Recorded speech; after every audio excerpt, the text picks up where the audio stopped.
Itu. Kemudian antara juga syirik, dia kata menyembelih bukan kerana Allah Ta'ala, menyembelih binatang mesti kerana Allah. Ketika dia ingat al-riba, menyembelih adalah ibadah. Ya, sembelihan binatang adalah ibadah. Tak kira lah akikah, korban ataupun sembelihan yang kita nak makan tiap-tiap hari. Sebab tu orang yang kerja dia jual ayam, dia ada ayam sendiri, dia beli, dia potong, dia sembelih sendiri, dia bela kambing, dia jual daging lembu, dia sembelih lembu sendiri. Pekerjaan dia itu ibadah. Dengan pekerjaan itu boleh menyebabkan orang-orang Islam dapat makanan halal. Dan menyembelih itu dia ada khilaf ulama, ya. Memanglah disuruh kita menyembelih dengan nama Allah, ya. Qul inna salati wa nusuki wa mahyaya wa nusuki, ya. Ibadah haji termasuk menyembelih. Wa nusuki wa mahyaya wa mamati lillahi rabbil alamin, ya. Wassalli li rabbika wanhar. Ini ayat-ayat Quran kita sembelihan banyak kita semua tahu. Sembelih kena sebut nama Allah. Illa ma dzukira Rasulullah.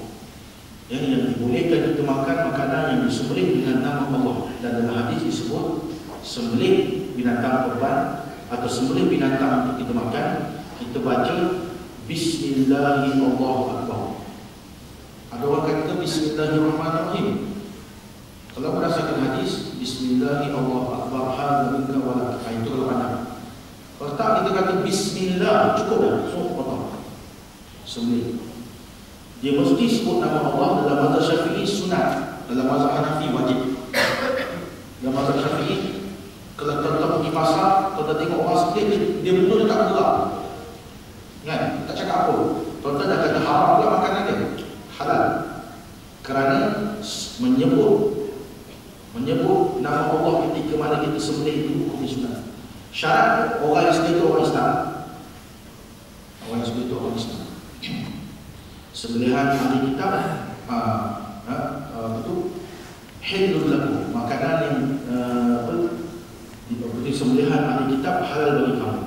Jadi orang ahli kitab kalau dia sembelih, dia Kristian, dia Yahudi, dia sembelih binatang, dia tak sebut apa-apa, sah. Itulah juga dipakai dalam mazhab Syafi'i. Kalau kita orang Islam bersembelih tak cakap apa-apa, sah.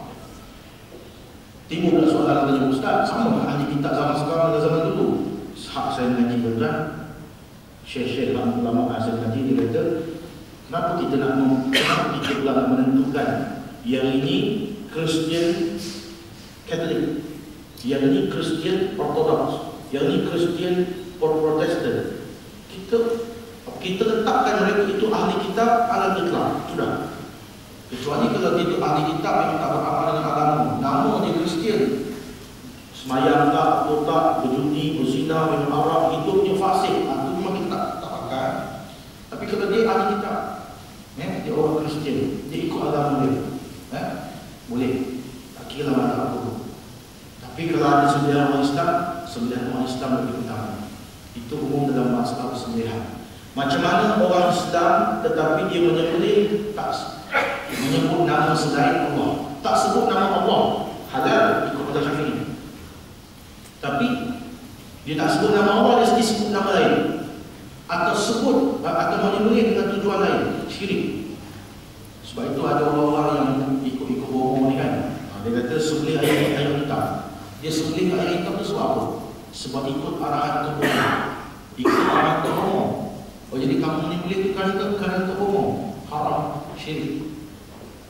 Kenapa mesti ayam hitam? Ayam merah tak boleh, ayam putih tak boleh. Oh, mesti hitam. Kita ilmu hitam. Itu juga satu kes di Yaman. Sampai hari ini mereka mengamalkan sistem qabilah. Ini Syekh saya surat. Dia cerita. Pernah berlaku pergaduhan antara satu qabilah ini dengan qabilah satu lagi. Pergaduhan itu sampai menyebabkan kecederaan. Dan orang Yaman kan dia memang bawa senapang, bawa senjata. Nak mengelakkan berlakunya pertumpahan darah antara dua kabilah ini, dia kata, biasanya kabilah yang zahir nampak kemarahan betul pada pihak dia. Contohnya dia cedera orang ni, nak bagi baik, adat di Yaman dia akan bawa seekor lembu, dan lembu itu disembelih, ya, tidak menyebut nama Allah. Bahkan sembelihan itu dikata sembelihan daging itu untuk sempurna itulah, dia kata sempurna atas nama kabilah itu, atas kemuliaan kabilah itu. Kalau itu syirik. Jadi itulah yang dibuat sejak zaman-zaman dulu sebelum orang berpegang kepada agama. Lepas itu zaman sekarang saya tanya ada orang kita orang buat di dekat itu. Tapi biasanya kita sebelum kita akan stop. Contoh dia kata pernah daripada kumpulan daripada kabilah aku, satu orang pada kami ini dipukul, dicederakan. Kemudian datang puak daripada kabilah itu nak minta maaf, dia akan bawa ke lembu nak sembelih. Kalau dia sembelih itu dengan tujuan untuk menjaga kemuliaan kabilah dia, ya, atas nama kabilah dia, syirik. Dan kita tahu hukum di kalangan kabilah itu ada ulama, di kalangan kita ada ulama. Biasanya kita akan biar sampai last minute, turun ke lembu daripada duri, tunggang itu, balik dia. Okey, dia pun tunggu bila kawan kita stop ni. Sebelum nak potong tu, biasanya ketua kabilah kami kata cukup, kami maafkan kau. Sembelihlah lembu ini dengan nama Allah, lepas tu kita buat keluarga, kita makan lama-lama. Ini antara budaya yang saya rasa kat Malaysia ni tak ada. Ini kalau sembelih tadi dibuat juga atas nama kemuliaan kaum dia, kabilah dia, dia ni merupakan syirik kepada Allah Subhanahu Wa Taala. Ya, yang terang-terang macam geng-geng black metal, sembelih kambing hitam, kan? For our Lord the Satan, geng-geng black metal dekat sini tak ada black metal. Saya ada kawan seorang bukan black metal dah bertaubat. Dia dekat Ipoh, masa dia belajar UiTM sana dekat Mancing. Dia kata ada, mungkin orang ibu tak tahu, saya pun tak pergi. Dia ada tempat dia, mereka berkumpul untuk dengar lagu-lagu black metal ni. Dan biasanya mereka akan sembelih kambing hitam, darah itu diminum. Itu terang-terang syirik itu, terang-terang syirik. Dan mereka berpijak Quran, memang ada mereka berpijak Quran, ya, macam-macam benda lah itu. Jadi itu syirik yang antara menyembelih bukan kerana Allah, menyembelih mesti kerana Allah, sama ada akikah atau korban atau sembelihan-sembelihan biasa yang kita makan hari-hari. Walaupun dalam sembelihan itu tak disebut nama Allah, sah kita makan, ya, sunat kita menyebut nama Allah. Tapi kalau tak sebut dan disebut pula nama lain, syirik, ya. Itu dua tajuk, maaf, dua tiga tajuk kita sentuh pada ni. InsyaAllah bab ni ada lagi 2-3 perkara kita akan sambung dalam kuliah akan datang. Saya rasa dalam 2 atau 3 kali lagi kuliah kita boleh habis tuan. Nanti saya bincang dengan surau untuk kuliah sambung kita hari ini. Wallahu ta'ala a'lam. Aku qawliha wa astaghfirullah wa lakum. Lisa'il muslimin wal muslimat astaghfiruh innahu huwal ghafurur rahim. Tuan-tuan di pengumuman di sini, pengumuman pertama, solat hajat selepas solat zuhur nanti kita akan solat hajat untuk Hajah Samiah binti Syamsuddin, yang kini berada di ICU Hospital Muar kerana diabetes. Nama kami tangan Muhammad Suhaimi bin Samian daripada SCMD PCSD.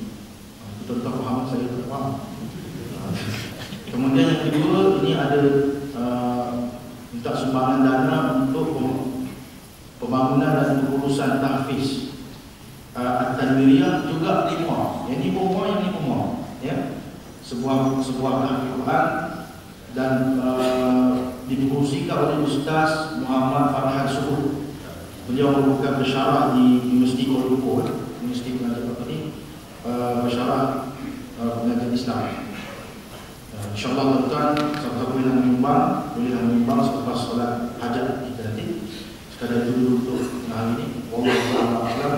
Aku qawli hadza wa astaghfirullah li wa lakum wa lisa'iril muslimin wal muslimat fastaghfiruh innahu huwal ghafurur rahim. Assalamualaikum warahmatullahi wabarakatuh.